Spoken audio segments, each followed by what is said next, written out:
This is Corporate Collapse, Part 2. In Part 1, we covered how Enron hid $30 billion in debt behind accounting complexity that took years to unravel. Theranos is a different kind of story entirely, a fraud built not on complicated financial engineering, but on a single, simple, false claim about a machine that was supposed to change medicine forever. Chapter 1, The Next Steve Jobs.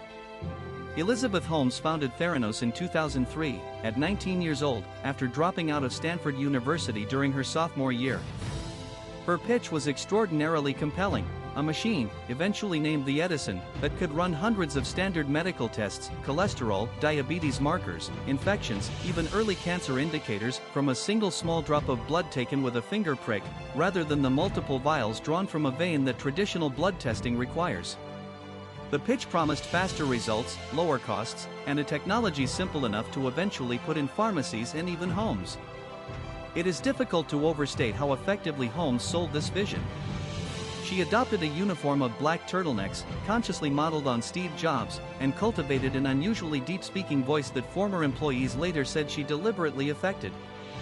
She recruited an extraordinary board: former Secretaries of State George Shultz and Henry Kissinger, former Secretary of Defense James Mattis, former Senator Sam Nunn, and the CEO of Wells Fargo, among others, a board with immense credibility and essentially no background in the specific science of laboratory diagnostics. By 2014, Theranos had raised over $700 million from investors and was valued at $9 billion, making Holmes, on paper, the youngest self-made female billionaire in the world. The company partnered with Walgreens to place Theranos testing centers inside retail pharmacies across Arizona and California, and struck a major partnership with Safeway worth hundreds of millions of dollars, all built on the premise that the Edison technology worked as advertised, at scale, in real clinical settings. Chapter 2, The Machine That Didn't Work. The core problem, which internal employees had raised as early as 2006 and repeatedly afterward, was that the Edison device could not reliably perform the vast majority of tests Theranos claimed it could, and the tiny finger prick blood samples it did work with were frequently too small and too degraded by the collection process to produce accurate results even for the tests it could attempt. Rather than resolve this gap, internal whistleblowers later testified, Theranos ran the vast majority of patient tests, reportedly well over 90% at points, on conventional, commercially available blood analyzers manufactured by companies like Siemens, modified in some cases to work with diluted smaller blood samples, a workaround that itself introduced accuracy problems, since those machines were designed and calibrated for standard-sized samples. Patients and doctors were never told that the revolutionary Theranos device was, for most tests, not actually being used at all. The consequences were not abstract. Inaccurate results affected real medical decisions. Some patients received false positives suggesting serious conditions they did not have, and others received false negatives that failed to flag real health problems, including at least one reported case involving a false result related to miscarriage risk.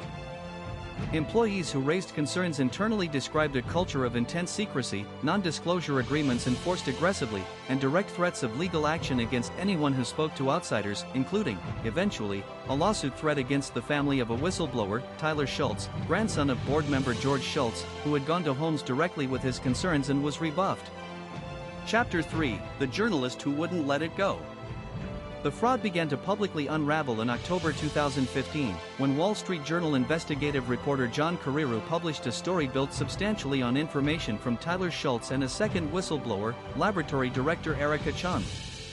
The article detailed that Theranos was running most tests on third-party machines, not its own technology, and that accuracy problems were widespread and known internally.